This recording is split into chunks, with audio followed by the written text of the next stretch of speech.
My name is Michele Quinn. I was living in Hershey, Pennsylvania at the time of TMI accident. It was a unique experience for me because I was part of the team that broke the story to the world. I was a young reporter just out of college working as co-anchor of the morning news at WKBO Music Radio in Harrisburg. And it was about 8 o'clock on the 28th, 1979, when our traffic reporter happened to say on the CB, and he had to watch what he said because other stations would listen in.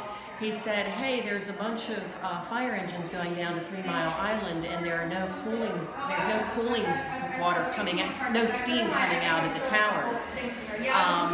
So immediately, my boss had me call Dauphin County Emergency Preparedness to confirm that there was indeed an incident at TMI. My boss, meanwhile, Mike Pintek, called Metropolitan Edison Company and TMI, and they were so flustered at what was going on that he got patched in right into the control room and could hear what was going on. So at 8:25 he went on the air for WKBO in Harrisburg stating that there was indeed an incident at TMI. Right after the newscast, he promptly went up to the state capitol to be there for all the news to find out what was happening. He left me to man the fort at the newsroom, and we were an affiliate of Associated Press Radio, so then I provided the first national spots that went out nationwide about an incident happening at TMI. After the 28th, we thought everything was fine. The next day, I spent my day in Middletown, in fact, interviewing people, asking people what we thought. We thought it was a non-event, everything was fine, everything worked the way it was supposed to. I wish to this day I had kept those interviews, but I didn't. It was the next day, Friday, that we learned that things were much worse than what we had thought originally. My boss this time went to the state capitol to cover, back that up, I'm sorry. My boss this time manned the fort in the newsroom while I went up to the state capitol.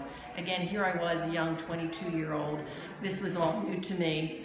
I'll be honest, I didn't know much about 3 Mile Island. I knew that people were opposed to nuclear power. That was about it. It was a very scary day for me. I watched as newsmen started to evacuate their women, their wives, and that sounds horrible, their women. I watched as newsmen evacuated their families, and here was I, one of the only women in the newsroom, wondering, will I ever have kids?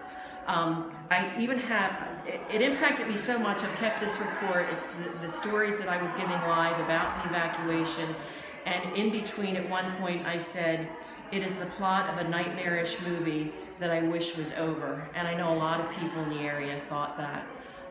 After the news that day, I returned to my apartment in Hershey, and we started saying goodbye to our friends. Many of the friends in Hershey, even though that was an evacuation site, were indeed leaving. We were saying goodbye, not knowing whether we'd ever see each other again.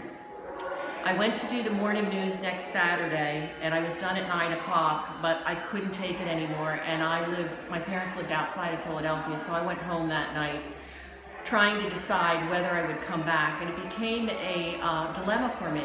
I had signed on to be a reporter. Was I going to stay on and see this to the end, or was I going to give in to my feelings of being frightened and stay at home with my family? My boss was wonderful. He never questioned me. He really didn't know whether I'd return. That Sunday, President Carter came. I didn't go and cover it, but that night I went back in my car. I knew that I wanted to be a reporter, so I returned. And I was there for the Monday morning news. He didn't know whether I'd be there or not. I showed up. We did pack a bag, though. He did advise me. He said, you need to pack a bag. We never know if they're going to have an evacuation. So when you pack for an evacuation for a meltdown, I needed to look for everything. So I packed my leather jacket, I packed my summer clothes, I packed my spring clothes, but we drove around for several weeks with that suitcase in the back of our car. To this day, I often wonder what would happen. I'm fortunate. I have 3 healthy children. My daughter was almost born on March 28th, and I was petrified. Thank God it was March 27th, 1988. And my other story is years later in the 90s, I was seeing a new doctor and I was filling out the health forms, my past experiences that might lead to cancer or something. And I mentioned that I had been at 3 Mile Island and I had covered it and I had stayed, and he laughed at me. And that's when I thought, he was a lot younger than me, and I thought, well, maybe there was nothing at all. But at the time, I know we were reporting. We had stations from all over calling us up. I remember the one thing I kept saying, this is not like a fire where I can see it and report it. This is something that we don't know is happening and we won't know for times to come.